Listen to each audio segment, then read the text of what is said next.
welcome to LOA Today. I'm Walt Thiessen. With me today is longtime listener, poet laureate, and Taya Master, Anne-Marie Young. This is your Daily Dose of Happy. We are so happy you decided to join us today. Anne-Marie, we're doing what is actually my second show of the day. Normally this is the first show, but I was on somebody else's podcast today. Somebody who had been on the show a couple times this past October and September, I think. And really wonderful young lady, has a show called, Who the Fuck? And which is my favorite podcast title. Isn't that great? And we had this wonderful time, and I'm thinking, wow, that was so good. And then, oh, wow, I have to do this podcast next. Well, great. And then I have another one after this because I do Joel in 3 hours after we're done with this one. So this is like Podcast Monday going on here. Oh, my days. How are you fitting anything else in? Well, it's easy. You know, it's just after the holidays. I'm in relaxation mode. Oh, fair enough. Lucky you. I'm back to work. Well, hopefully we'll make this relaxing for the hour. If you can't be relaxed for the day, at least you can be relaxed for the hour. Absolutely. That's what this is, your daily dose of happy. We got to get the vibe up. And we're going to do that with our guest. We have a guest today named Jennica Day. Jennica has a very interesting little career that she set up for herself. Turning into a big career. She's decided to make a science out of vacations, or as you guys in the UK like to call them, holidays. And I didn't know there was a science to it. Did you know there was a science to holidays? I had no idea, but it's something I'd love to research. I certainly would. I mean, if you're going to pick something to research, it might as well be something fun, right? I know, right? There's a surprise to this, though. The surprise is apparently, who knew, there is a whole bunch of stress associated with vacationing. Like, really? Mm-hmm. I mean, isn't that the whole point, to like release stress? Why is there all of this stress? And yet, as I think about it, yeah, I guess there is quite a bit, especially if you're going away. You got to arrange your itinerary. You got to figure out who's going to take care of the cat. You got to do all this other stuff. I guess you could build up the stress. And then, of course, you're trying to deal with the fact that you're going off of work. You know, so if I don't know what you're taking, maybe you're taking a week, you're taking 2 weeks, you have to have your stuff covered while you're gone. You have to deal with I guess the stress kind of builds up after a while. Yeah. And I know certainly in my house, I had to pack for 4 people. Yeah, right. Oh, well, yeah, they'll get the basics out and it's never enough. Exactly. So maybe it does make sense to have an expert telling us about how to deal with it from a scientific perspective. That's what Jennica's doing today. So Jennica, welcome to the program. How are you doing?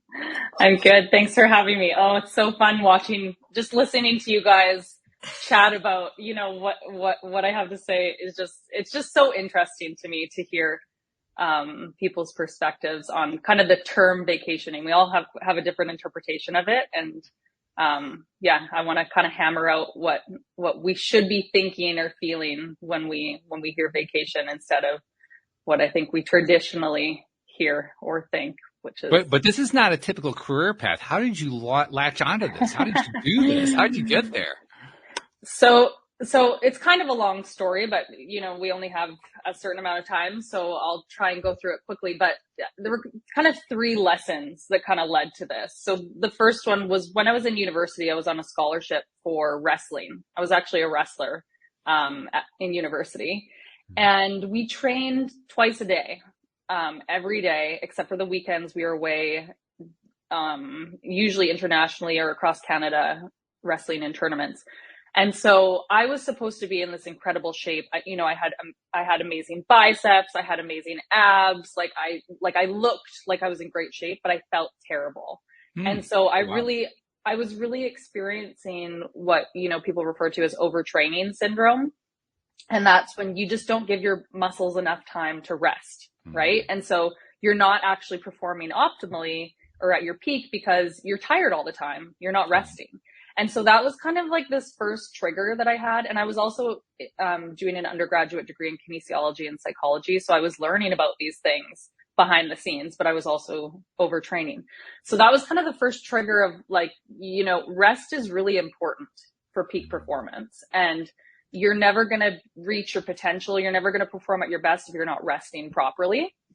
And so that was the first kind of trigger. And then years later, I became a teacher and I moved to Cancun and I taught chemistry and biology there.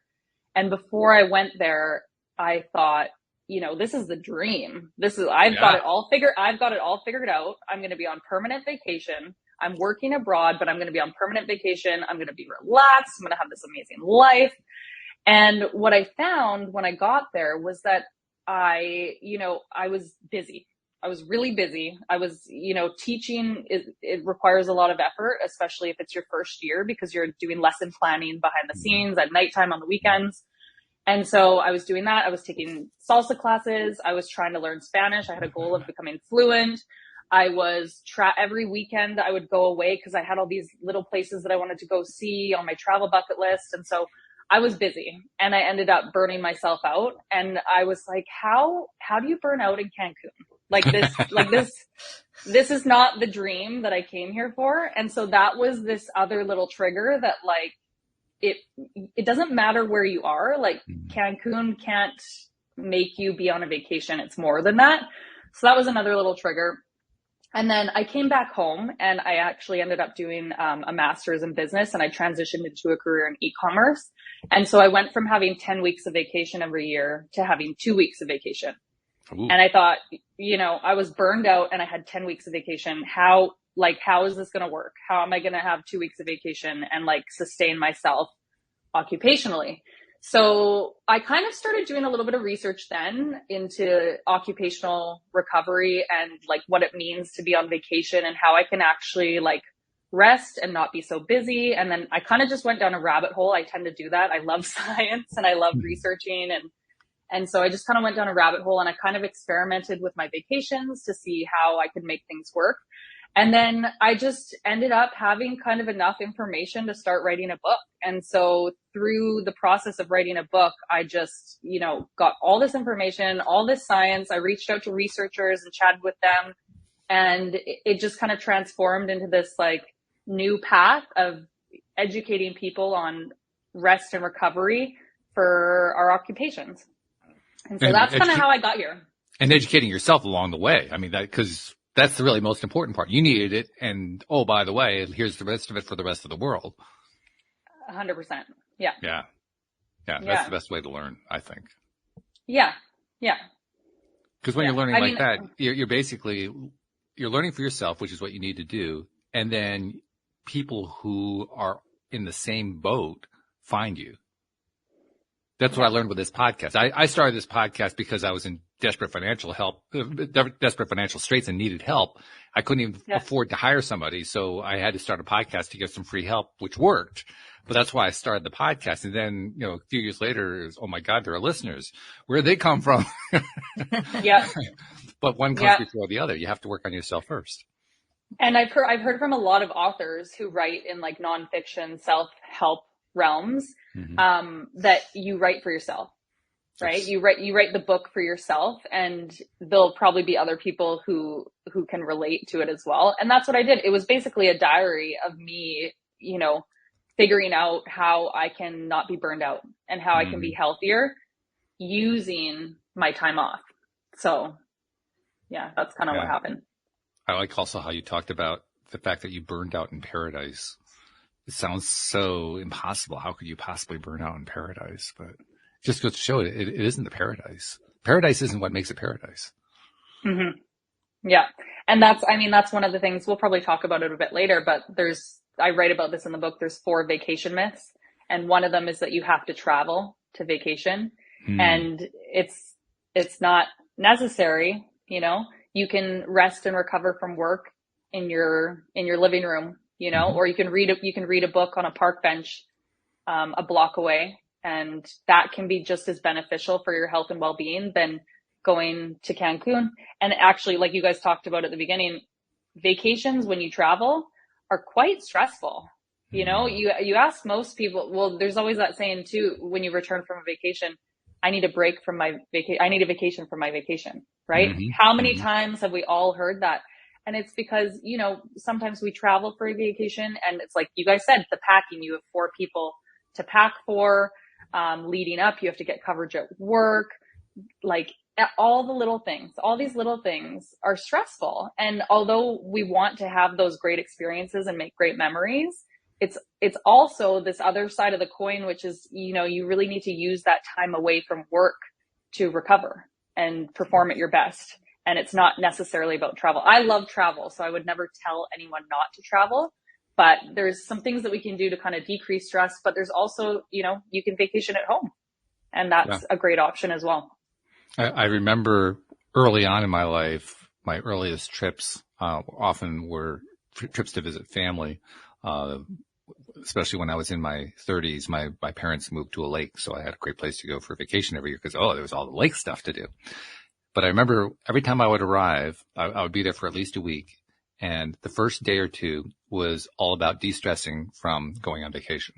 Then I could finally relax for another couple of days to get de-stressed from work. And then somewhere in there, I could start actually playing. But I had to go through those first few days just to get to the point where I could play. Yes. So there's research been done on, you know, how our happiness or health and wellness change throughout the days of our vacation. And it's exactly kind of what you're describing, is that usually approximately like 40 to 70% of the way through our vacation is when we reach our peak happiness. And that's because those first couple of days, usually they're filled with travel, or they're filled with a little bit of like de-stressing from the last couple of days of work. You know, are people covering for me okay? Did I lock the door all at my house? All those things. So usually we have kind of this upward curve into happiness on vacation, hit our peak around 40 to 70% of the way through, and then we'll come back down a little bit at the end. But yeah, it's interesting that you notice that yourself, that it takes you a couple days to de-stress before you can start enjoying your time off. I don't think notice is the correct word. I think it was more like being run over by a tank. Yeah, that too. Yeah, I don't do things by half. I never have. But share with us some of the things that you have picked up from your research. Yeah. So, I mean, where to begin? But what I will start with is, so in my book, I talk about this vacation hero method, that I suggest everyone can use. And so the way that I like to think about vacations, and the way that leisure researchers refer to any type of experience that we have, is through 3 different phases. So for any experience, you have anticipation, right? So we'll talk about vacation specifically. So anticipating the vacation. Then you have participation, where you're participating in the vacation. And then you have reflection. So after you come home from vacation, you usually have a little bit of time afterwards where you're, you know, thinking like, oh, that was great. We made so many memories. You might look at photos and reminisce a little bit, and you have that kind of experience. So those 3 phases we have on any vacation, and there's ways that we can optimize each phase, and I can go into those later if you want. But generally, what research shows is that for anticipation, we usually have about 8 weeks before a vacation, even more, 16, could be even more than that, but 8 weeks where we really see an increase in our health and wellness leading up to vacation. And that's because, I'm sure you guys would guess, you're excited, right? Yeah. You're anticipating. Generally, and we hope for every vacation you're excited about it. If you're not, then you should probably plan something different to do on your vacation. But for about 8 weeks, we get excited. And so our health and wellness starts going up. We might be at like a 6 out of 10 happiness before our vacation. And then before we plan a vacation, and then once we start thinking about our vacation, we might be like a 7 or a 7.5. So we have this boost in happiness for about 8 weeks before a vacation. Then when we're on vacation, we're happy. Generally, I'm speaking about optimal vacations here. So when we're on vacation, our health and wellness boosts up a little bit higher. Again, it might go up to an 8 or a 9 while we're on vacation. And then after our vacation, there's reflection, and that is usually, it usually doesn't last very long. So most research shows that it doesn't last any long. Well, depends on the research, but it could last anywhere from 2 to 4 weeks. But I generally say about 2 weeks. And there's things that you can do to increase your health and wellness after a vacation too. But those are the 3 phases. And so it's about 8 weeks before your vacation, health and wellness is elevated. And then the 2 weeks after, where you also have a boost in happiness, but it's the come down. So what I like to do, how I like to think about vacations is, rather than just those 3 phases, I like to think about them as a cycle. So I call this the vacation cycle. And so my recommendation for everyone is that we cycle through those 3 phases consistently. So we never take a break. So we should always be in either the anticipation phase, the participation phase, or the reflection phase of a vacation. And if we are, that means that we're always consistently going to have our health and wellness elevated. So, for example, if you anticipate a vacation, you participate, you reflect. When you're reflecting on that vacation, you should have your next vacation planned so that immediately when you're done kind of reminiscing on that one, you can jump into the anticipation phase of your next vacation, and your health and wellness will be, maybe at a 7 instead of a 6 when you don't have a vacation plan. So the vacation hero method that I suggest is cycling through those 3 phases 5 times a year. And that it equates to approximately a year, which is about 365 days. So if you take 5 vacations every year, spaced approximately 10 weeks apart, so the 8 weeks before and the 2 weeks after, then you'll consistently maintain your health and wellness above what you would normally have if you had no vacation planned. I'm just imagining, because I'm an employer, and I'm imagining what other employers are thinking, like, oh my God, I'm going to lose this person for the entire year with these little tiny periods. I have to maximize getting value out of them while they're there, and then they're gone 10 weeks later. Like, oh no, how are we going to do this? No, but you know what the glory of this for employees is that people will take shorter vacations.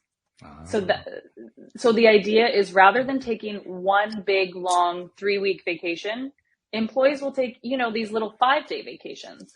So they're working, then they get this little break, so their stress levels can kind of reset. Then they go back to work. They get a little bit more stressed. They take this little break, maybe a 5-day, 6-day, 7-day vacation. They can reset and go back. And for employers, it's great because no employer wants to have somebody go away for 3 weeks, right? It's easy to get coverage. If somebody takes a 3-day vacation, or, in Canada, we often, I'm sure you guys probably do it too, but we'll often attach it to like a holiday. So if you get like the Friday public holiday, somebody might take like a Monday, Tuesday, Wednesday too. It's so easy to have somebody gone for 3 days out of the office versus like 3 weeks. It's so difficult.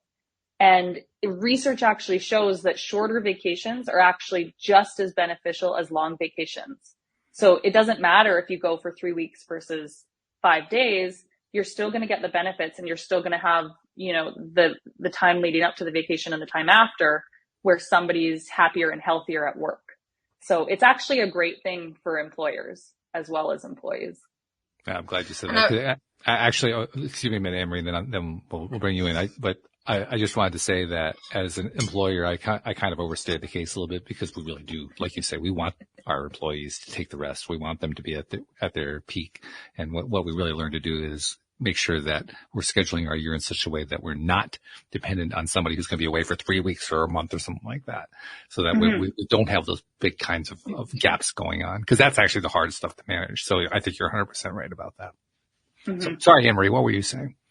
No, I was going to just say, like, surely taking those little breaks and having those things to look forward to if you're less stressed, you're way more productive. So for an employer, that's much better. And, and I'm always surprised at the end of every year when it's coming towards Christmas and our employers are going, book your holiday. You've not all taken your holiday. And I'm like, gosh, I've really got about 3 days left. And some people have got like 25. And I'm like, how have you coped the year without taking a break? I just can't. Yeah, I mean, there's really this overworking culture, and it's interesting because we are having a global conversation, right? I wrote this book from the point of view of a North American, kind of the Canadian and American perspective of it. And there's this culture of overworking right now. Elon Musk, when he took over Twitter, was like, sent out an email to everyone, was like, work long hours or get out, and we kind of make it seem like we glamorize it, right? Like Kim Kardashian, she stated like, nobody wants to work anymore. Like get your ass to work. But the reality is, when we look at the data on it, people are working about 8 hours of extra overtime every week. That's not accounted for. They're emailing on their phones when it's 6 p.m. They're doing all these extra things for work that they're not getting paid for. And overworking is actually, it's not inconsequential. People are actually dying from overworking related illnesses, chronic stress, obesity, cardiovascular disease, heart disease and stroke. these are all related to chronic stress, and chronic stress happens when we overwork.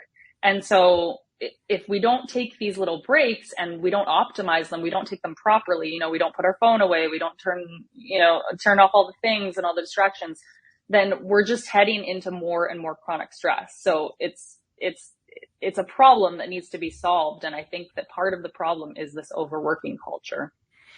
And it's recognition of it too. I mean, Elon Musk clearly doesn't recognize it. You know, Kim Kardashian clearly doesn't recognize it. And they're just prominent examples, but that's fairly common. I think a lot of employers and employees don't really recognize just how important it is. I recognized it mainly because of my own experience. I think it's fair to say I was abused as an employee. I, at one point, was working an 80-hour week and getting paid for 40 hours, which was partly on me because I was putting up with it. But let me tell you, that takes a toll. It takes a serious toll on you. It can wreck your health. I was lucky it didn't wreck my health. It wrecked a lot of my life, but not that. And I knew other people whose health it did wreck. And once that happens, wow, it's a wake-up call. It's kind of late, but it's a wake-up call. It's like, oh, yeah, this stuff is serious. You really can't do this to yourself without having some sort of negative consequence. Yeah.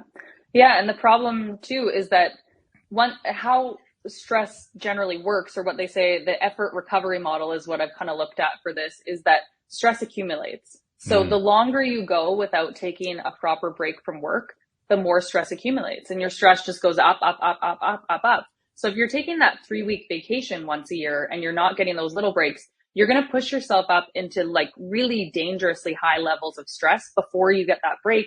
And then you might not feel fully recovered, or you might feel like, I need a sabbatical. Like I can't, like 3 weeks isn't even enough because I'm so stressed out. But if you can keep your stress level, stress isn't bad for us, right? Stress is great in a lot of ways. So if you can keep your stress from accumulating so much that you're in kind of like that burnout zone, then, having those little breaks, they bring you back down. You go back to work, you get a little bit of stress, you have a break, that's the way that we should be looking at it. It's like being dehydrated, right? If you already have symptoms of dehydration, it's too late, right? Like we should have a bottle of water at our desk all day long, and we should be drinking little sips of water before we feel dehydrated. But once you're dehydrated, then it's like, okay, now I need to go to the hospital, get on IVs, all of this. Same thing with burnout, right? We need to work on preventing it and take proper breaks from it before we get there. And so that's kind of what this like vacation hero method is really about. It's less about this glamorous term of vacationing and more about, how we can recover and sustain ourselves in a work environment. I also don't think that people like Elon or Kim or the not well known but equally influential employers, especially of the larger corporations, I don't think they fully grasp how they're working against their own goals.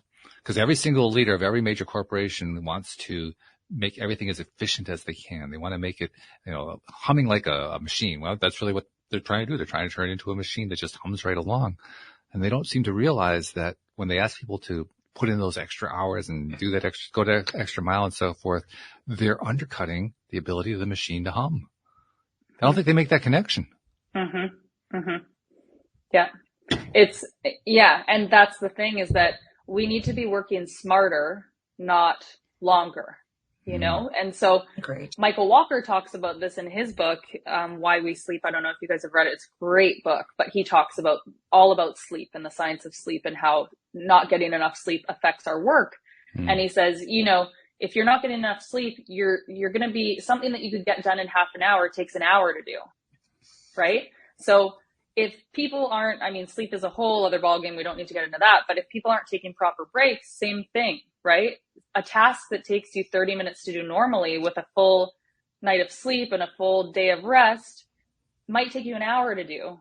And so we're overworking, but like, are those hours actually productive? We should be thinking about how can we maximize our productivity in the 8 hours that we have versus like, how about you just work 12 and like diddle daddle through the day and not be as productive as you could be. So I don't think it's working more. I think it's working smarter, and working smarter means resting more and recovering properly.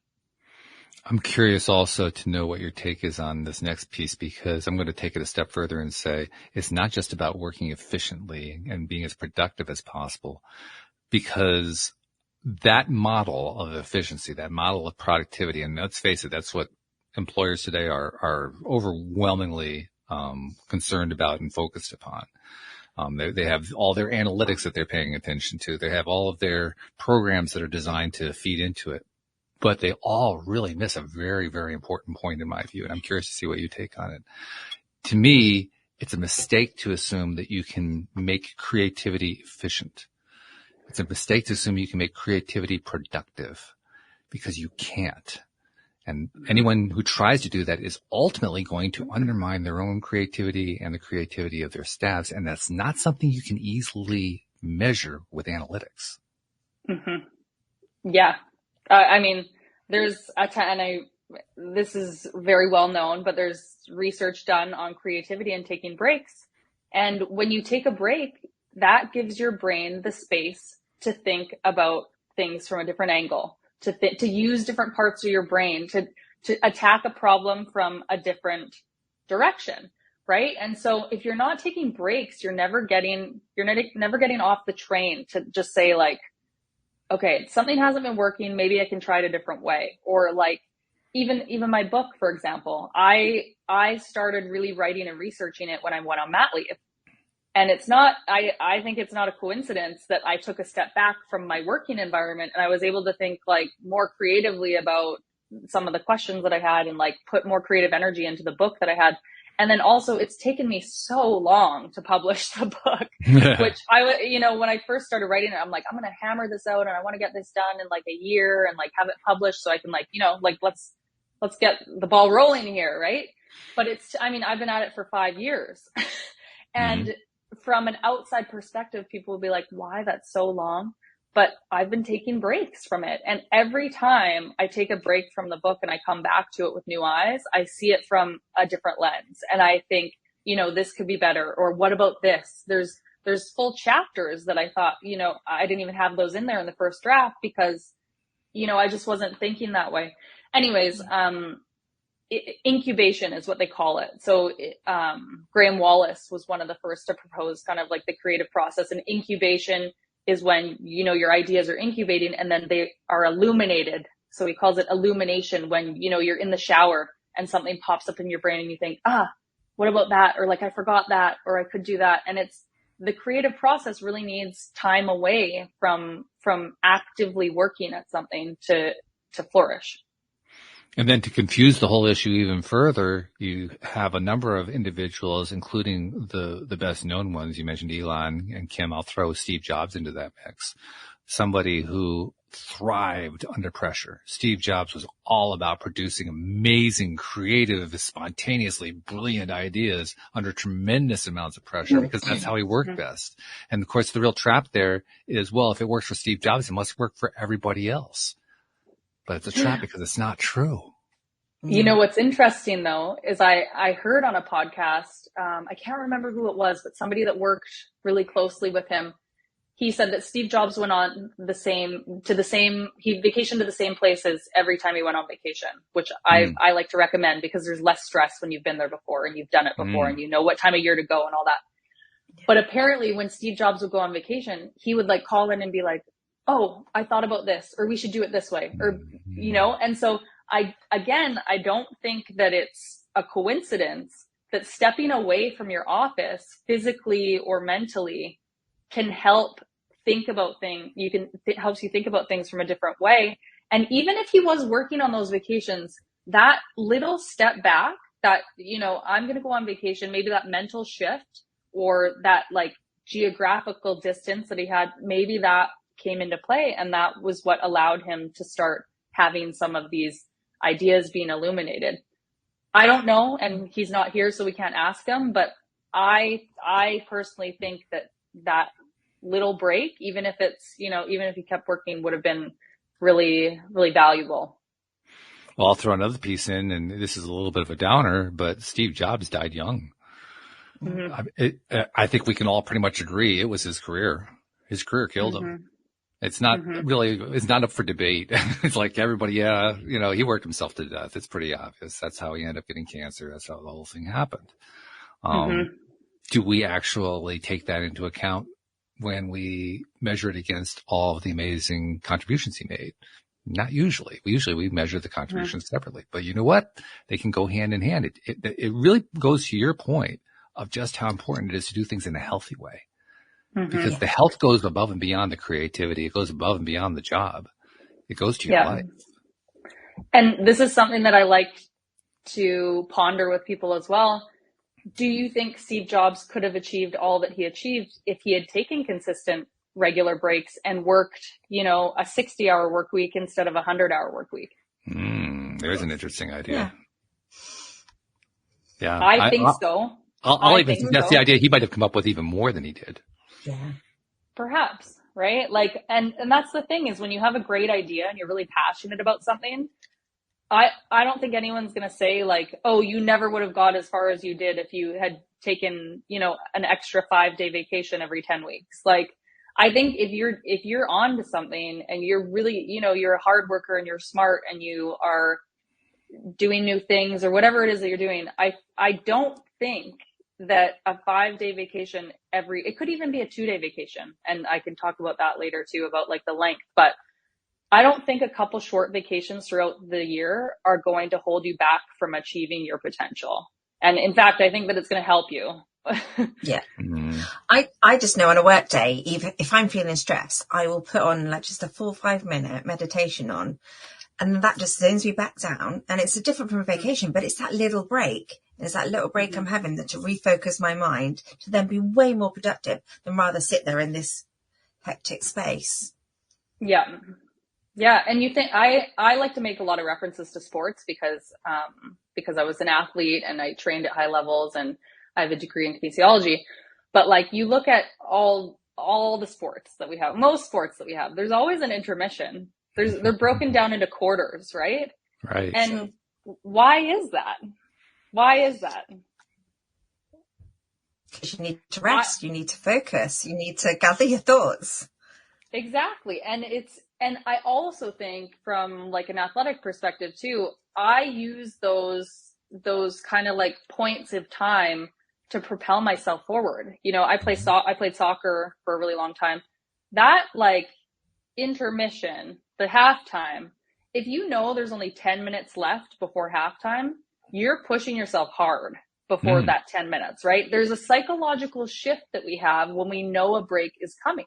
And so if you feel like you're constantly on that hamster wheel and there's no end in sight, you're like, oh my God, this is Groundhog Day again. Like you're working. You have no end in sight. You have no rest period in sight. That's a tragedy because your mind is like, you feel like you're trapped, right? And so having these vacations planned throughout the year, these little rest periods, these little intermissions, these half times, all of that from an occupational perspective will change the way that you think about working. And if you always have an end in sight, you always have like a nice rest period in sight, then you're going to work in a different way. And I think you'll really enjoy it a lot more too. I'm reminded from what you're saying there of what a sports announcer said recently. Now, the sports announcer was announcing an American football game, but he was announcing a game where a number of the athletes were former track athletes. They were some of them were world-class track athletes. And he made the point that in track, when an athlete is running in a race, the ones who are able to reduce their speed the least in the last lap are the ones who win. In other words, they're not trying to run faster than everybody else. They're trying to slow down less than everybody else. Interesting. So basically, they're doing what you're talking about. They're taking advantage of knowledge that the race is about to come to end as a way of saying, I can keep going at this rate. I don't have to slow down in order to pace myself. Yeah. And like, how many people would run a marathon if they didn't know when the end was? Yeah, right. It wouldn't really be a marathon, but imagine if you're just running and they're like, okay, we'll let you know when time's up. You'd be like, no. That's torture. And so that's why it's crazy to me when people don't know when their next vacation is. Because I mean, we have the weekends and all that, right? But it's a different mindset to have a vacation. And there's a study that shows, so they had two groups of people, and one group of people, they were coming up on a weekend. They worked like a 9-to-5 job. It was coming up on a weekend. And they said, okay, treat the weekend like a regular weekend, come back to the lab next week, and we're going to ask you some questions. The other group of people, they said, okay, treat this weekend like a vacation. That's it. That's all they said. They said, treat this weekend like a vacation. And so they had both groups come back to the lab the next week. And the group that treated the weekend like a vacation was more productive. They performed better. They felt more rested, and they were happier.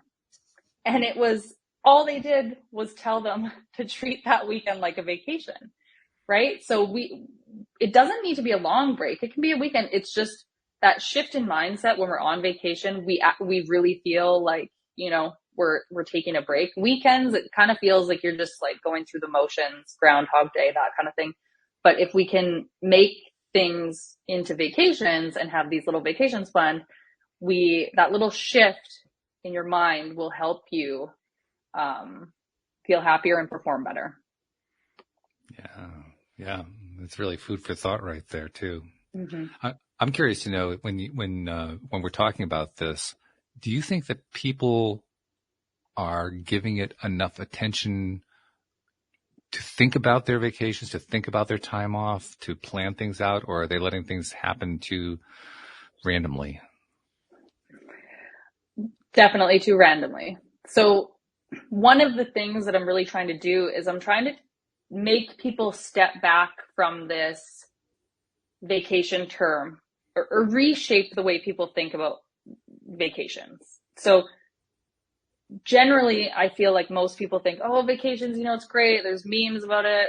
I'm going on vacation. I'm going to Cancun, all of that.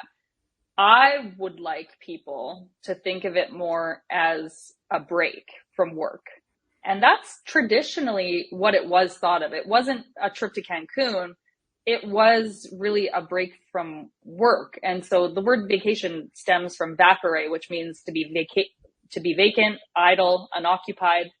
And so that's really like the heart of the term, but it's kind of got like mixed up in this, travel to a beach definition. And that's not really how I feel we should be thinking about it.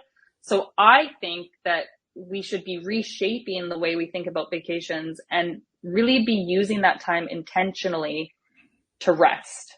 And I would say the majority of people, a large majority of people don't have that mentality right now. It's just, where can I go with my time off work? And I think employers are part of the problem too. I don't think they're educating employees on, the benefits of rest, creativity, increased performance, all of that. And I don't think they're communicating to them how important it is to take time off of work to recover. Yeah, they probably don't even realize there's an issue. No. Yeah. But the moment that you don't know there's an issue, the moment you don't know that there's an issue is also the moment that you've just got yourself in trouble. It's like you were describing earlier. You're already dehydrated. Now what? Mm-hmm. Yeah. Yeah. And I think it's interesting to me too, because when COVID happened and I was writing my book during COVID, so this was very interesting.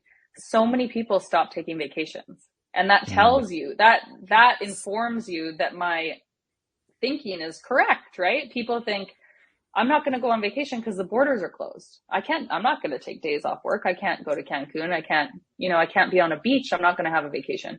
So everyone had these accumulating vacation days. Nobody took vacation because what we think vacations are is not how we should actually be thinking. Well, I personally believe we shouldn't be thinking about them that way. So COVID is a testament to that. Well, COVID shifted a lot of things too. And this is actually a good point to bring in, I think, because it was the general consensus before COVID that you went into an office or you went to a place of work every day, and that's where you did your work. And then COVID basically forced us to stay home. And employers didn't like that too much. Employees didn't like that too much. But they did anyway. And then the employees, for the most part, found that to their surprise, they liked it. And now we're starting to get into the territory you were talking about at the very beginning of the show. You were going to work in Cancun. Like, wow, this is the best way to be, right? I'm going to be in Cancun. It's going to be a vacation all the time. How bad can that be? And then it turned into anything but. I think probably something similar has happened with people who are now working more at home or working hybrid jobs, as they now call them. So let's talk about that for a little bit. You know, you're working a hybrid job. Don't you still need to think about this kind of the way you were talking about before, that you have to actually give definite thought to taking breaks, even though you're working at home? Mm-hmm. Yeah. And people who work at home or contract workers who, you know, don't work in the office as well, it's difficult for them to take vacation. I find any of my friends who are contract workers or work from home permanently, they will often say, like, I'm not going to take a vacation day because I don't get paid for it. So it's different when every hour that you put in is a paid hour. So I think it's difficult there versus having a job where, you know, you make the 60 grand a year, no matter how many hours you put in. Well, you're supposed to be putting in, I guess, 40 for most people, but it's, you don't think about losing that money when you're working like a full-time job. But if you're a contract worker, losing an hour of work is losing an hour of pay. And so I don't want to take vacation because every time I take vacation, I'm missing out on more money, right? It's not given to me. So contract workers have their own problem there. But then anyone who works from home, it's difficult because you have your phone. You generally, I mean, everyone has their phone, but like you have your phone, your computer might be in your kitchen. You're like, you might have all these things at home that remind you of work. And so it's difficult to escape from those sometimes, and turn off. And same thing, people might think, well, I can work from home. So even if I go to Cancun, why wouldn't I just keep working while I'm there? I can bring my computer with me. So the travel and the vacationing and how they interact is quite different for people working at home. So what does the science tell us about those people and what they're doing? Well, the science says that they need to be taking breaks as well. It's just as stressful to have a job at home, right? So even if you're in your PJs and you're working, you still need a break. And the reason for that is that stress, and I talk about this too, is that even if you love your job, it doesn't matter if you're like, I love my job. This job is the best job I've ever had. I wake up every morning. I have a skip in my step. This is amazing. Doesn't matter if you love your job or you wake up and you hate your job and you don't want to go to work. Doesn't matter. Both of those scenarios, you will accumulate stress because when you work, you experience stress. It's just how it happens. If you think, if you communicate with people, if you interact, if you problem solve, if you use your brain, you will experience cognitive stress. Doesn't matter if you love or hate it. And I like to use the analogy, doesn't matter if you love or hate push-ups. If you do 100 push-ups, you will be tired. One person might hate them and another person might love them, but both people are going to be tired after you do 100 push-ups. And it's the same thing with work. So if you love your work or you don't like your work, you're still going to accumulate stress and you still need to take breaks from it. So people working at home, even if, you know, you're happy and you're like, oh, this isn't so hard, it's fine, you're still going to be accumulating stress and you still need to take breaks from it. So the research says that everybody needs a break from working in order to recover properly and to perform at their best.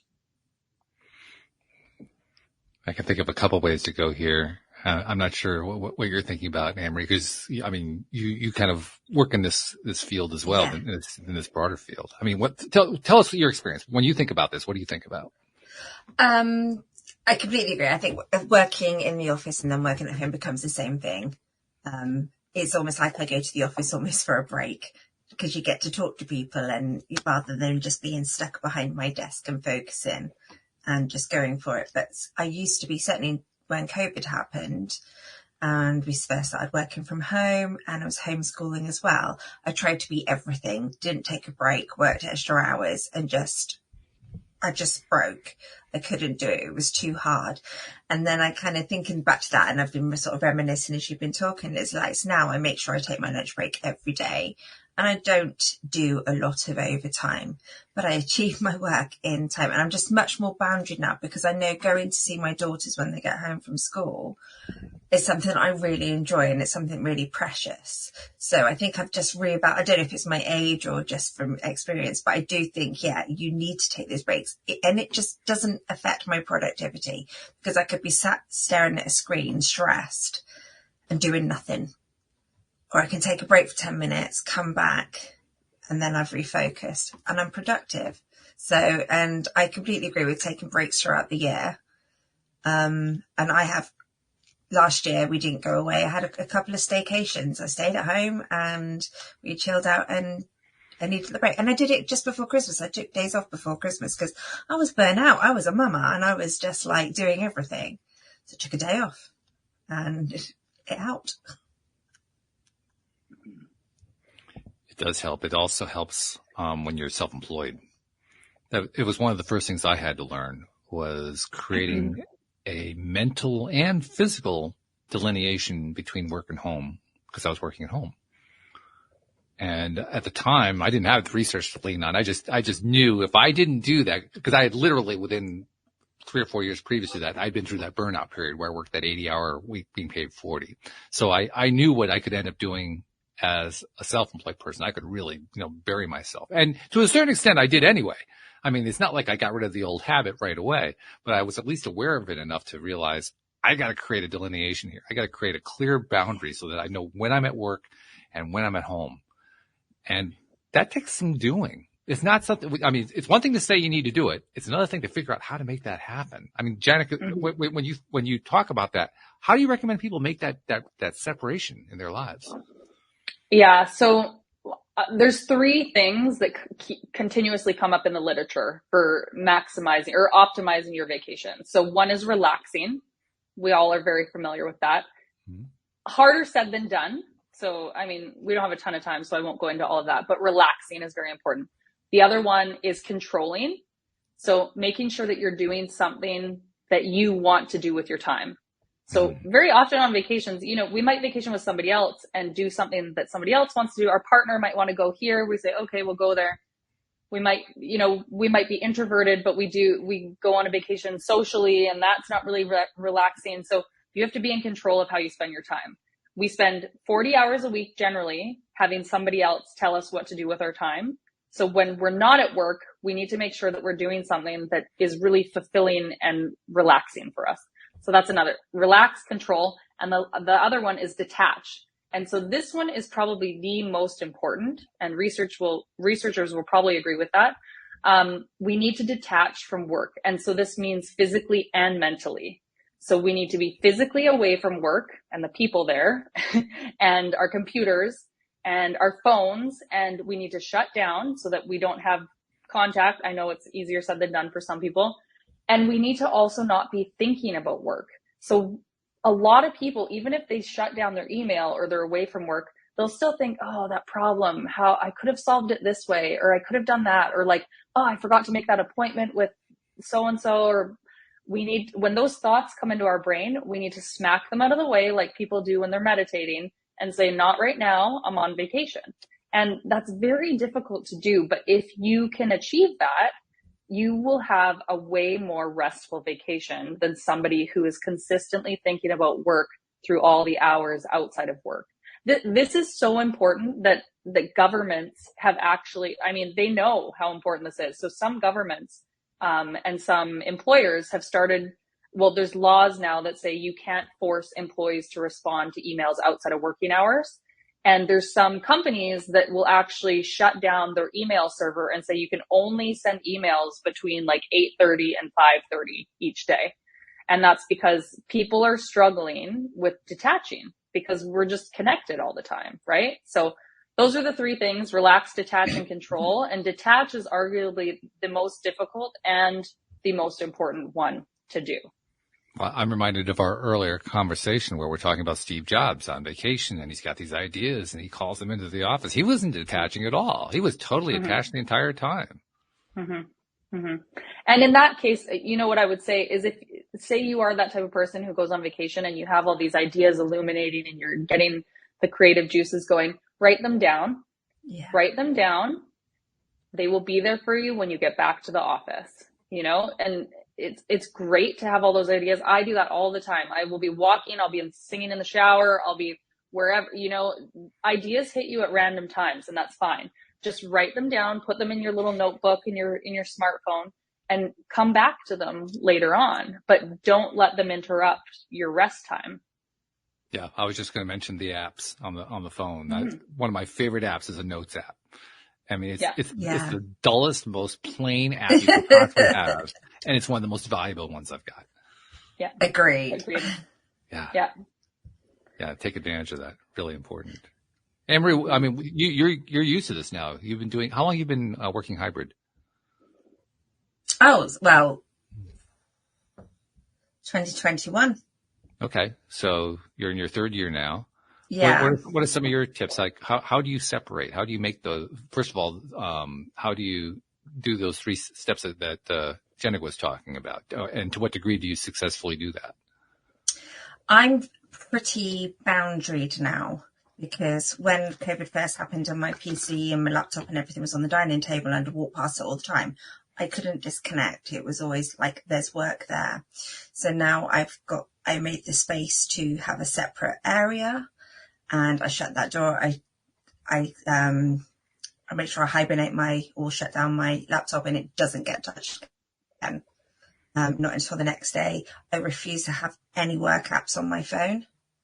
It's just not happening. And then I'm not tempted to look at it. And also, there's things that I don't appreciate. And I've made it quite clear that if I have a day off, do not contact me unless it is really like life and death. And when people say to me, oh, it's okay, I'm off tomorrow, but you can phone me on this. And it's like, I'm not going to phone you, because I don't expect you to do that to me. And I'm certainly not going to do that to you.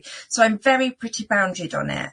And that's how I've coped with it.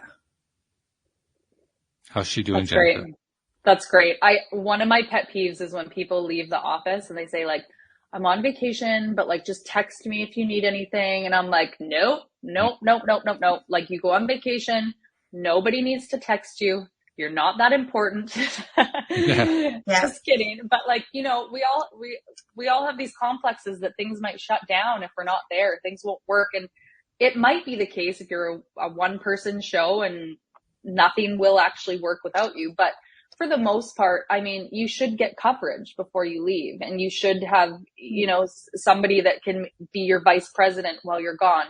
And I just think, don't put yourself in that situation where somebody might need to call you on vacation and they feel like it's okay, because then something minuscule might come up and they might say, oh, she said it's okay if I call her, so I'll call her. But you don't want to give anyone the impression that you're available on vacation. And especially if you're a manager or somebody higher up in the company, because there's a trickle down effect that happens. Managers make themselves available on vacation. Their employees think, I need to make myself available on vacation. And it's just, then the whole workplace is available on vacation. And there's this whole like culture at the workplace that like, when you go on vacation, it's not a real break. You need to be available for work. And that's where we get the toxic work cultures, and that's where burnout starts happening. So it's when you're up higher, you need to think about, how the way that you act and behave is the way your employers are going to act and behave. It's like having children, right? You need to model great behavior, and you need to model great vacation behavior in the workplace. But it sounds like you're doing a great job. Yeah. Well, if I get a text from work on my day off, that's a good hour of my brain space going, oh, why are they texting me? What's gone wrong? I've got to respond to this now because I'm spending the whole time worrying about it. And then I get really angry. So that's why I'm just like, no, don't do it. So I don't have my work phone on, and no, I don't have anything work related on my personal phone. It's a good division there, keeping them completely separate so that you can't even be tempted. Yeah. And because my husband's terrible, he's always got his work phone on him. I hide it. He's off work. I hide it. Good. That's amazing. That's Not to funny, him. too. He gets really annoyed with me. It's for his mental health. It's for his mental health. We all need that downtime. It's so important. To what extent, then, can we say that our mental health is dictated by our pattern where breaks and vacations and time off are concerned? Yeah, I mean, I would love to say if everyone just followed this vacation hero method, everyone would be happy and there would be no issues and there'd be no burnout, right? I believe that it plays a big piece, and I've experienced it myself. I've seen how taking breaks can like affect my well-being. However, there's a huge piece as well that's missing that needs to come a long way as well, and that's the work environment. Burnout generally, they say, is not a personal problem, it's an environmental problem. And so if you're in a toxic work environment, that's the other piece of the puzzle. So as an employee, you need to be doing as much as you can to rest and recover on your own, and, you know, take those vacations, make sure that you're not accumulating too much stress to go into chronic stress and burnout. You need to be taking those little breaks throughout the year. But then there's the other side of the coin, which is the work environment, and that really can play a role as well. And if your work environment is toxic and you're in this culture, like I just kind of talked about, where your managers aren't taking time off, no one's taking time off. It's, you know, Twitter, I'm sure right now Elon is maybe in that situation where nobody's taking breaks. You don't want to be that black sheep who's like the only one taking vacations. Then people will be like, oh, isn't it nice that you get all this time off and blah, blah, right? So personally, you can do as much as you can using this kind of method that I talk about, but there's also the work environment that comes into play, and that needs to be worked on. And that's part of what I'm trying to do here, is the personal side, but also working with companies to help educate employees, but also educate people in the company on how important it is to do this. And it's actually it's going to be beneficial for the corporations as well. If corporations know, okay, my employees are generally going to be taking short, frequent breaks versus one big long break, that's better for us. And when they come back more rested and we don't have all these people burning out and quitting or going on stress leave, that's also going to be beneficial for performance. So it's just getting the word out to these companies and then having employees do their work and planning those vacations themselves as well. Those are the two that I think are really going to elevate the health and wellness of workers, but they work together. I agree with that. I'd say when I joined our company, our motto was family first. And even now, I can go and do the school run. That's fine because I'm working from home. There's no problem with that. You know, I'll make that time up, but there's no querying me doing that. And, you know, they've put the Calm app, which is a meditation app. They've given that to every single employee. You've got mental health first aiders, and, you know, they encourage you to take holidays. And it's a very productive company. We get a lot of work done every year, but the staff know they're allowed to manage that work-life balance. It's so important. Mm-hmm. We've used up our hour, and so I don't have time to dive into this, but I really would like to dive into a little subtopic. I guess you could call it a rabbit hole, or you could call it a tangent. But the subtopic would be is productivity as important people think it is? Because I've come to the realization that it's not.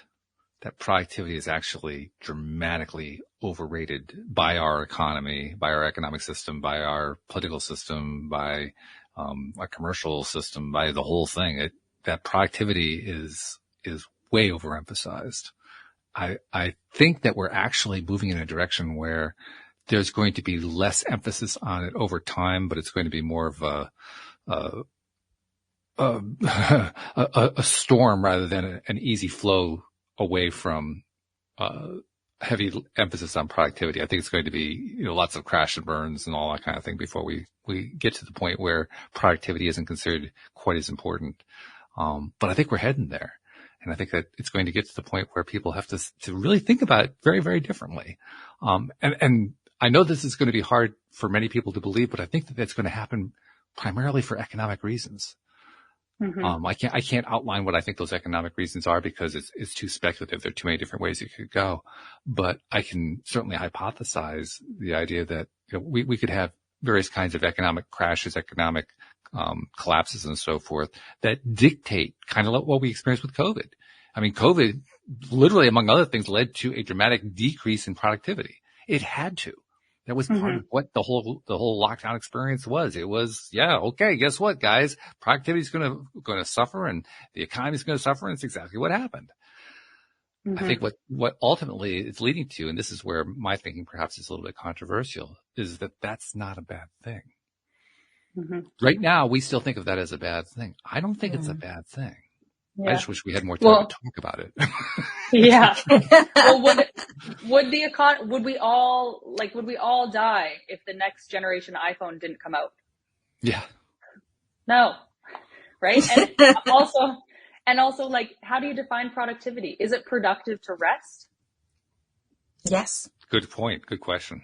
Yeah. So, I mean, I think, yeah, and I know that we don't have much time, but like, is it productive to rest? I think that's an interesting question. I think ultimately that does lead to the question, how important really is productivity? Yeah. Yeah. Because I actually believe that productivity as a concept is driven by fear. I don't think it's actually driven by anything that's a positive, emotional, virtuous kind of thing. I think it's driven by fear. And I think that's ultimately what we're going to finally realize, that we're driving ourselves through fear, and that in and of itself, productivity is unproductive. Yep. But that's a topic for another day. What I do need to do, though, before we finish up today, is get some information from you. So let's assume, for the sake of discussion, there's a listener out there who runs a company and they realize they need to bring this into their company, or there's a listener who is dealing with their own job situation and they aren't quite sure how to navigate it because they recognize the value of what you're saying, but that's not going to work in our job culture. And they need to tap your brain some more. You know, well, first of all, you got the book coming out, although that's not out just yet. It's going to be coming out in March, I believe. Is that right? Yeah, coming out in March.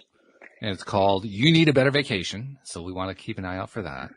Is that available for pre-order yet? Sometimes Amazon and others make that available for pre-order.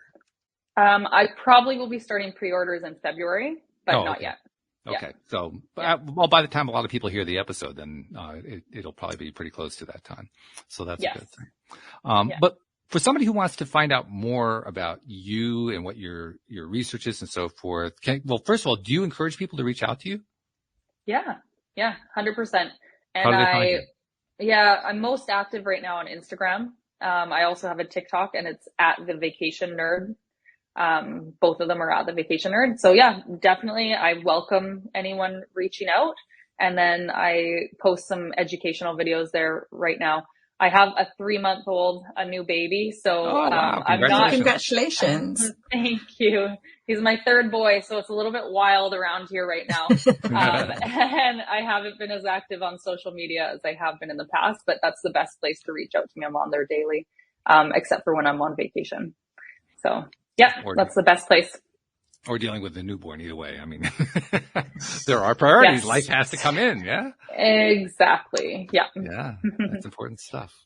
One thing I do like to make it a practice to do with guests, because everybody who comes onto the show is giving in some way. They're usually giving back for stuff that they've learned along the way, and they want to share with the rest of society and so forth, which is wonderful.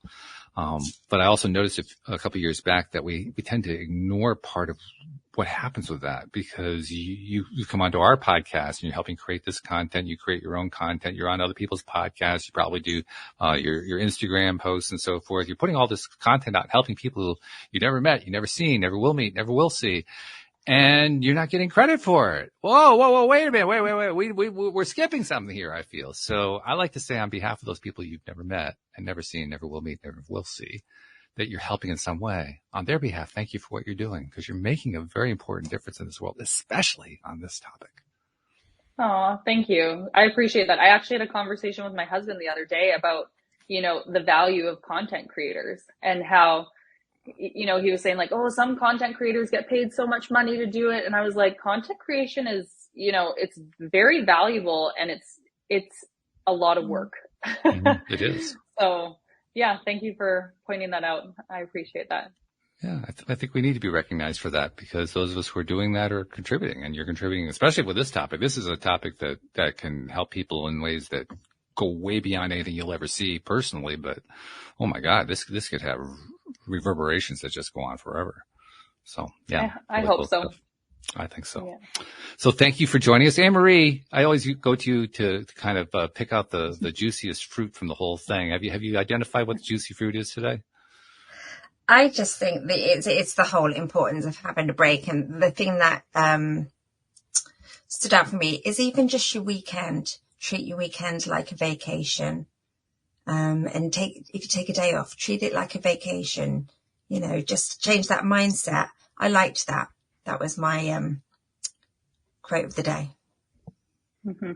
Yeah, I love that too. I'd even throw in take a vacation every 10 minutes or so, every hour, every half hour, every 3 hours, you know, throw in a little downtime here or there. It makes a difference. I mean, seriously. It really does. I've talked often here on the show about how, I run Jennica, I run a gardening service, that I actually took over from my ex. I bought her out when we split up.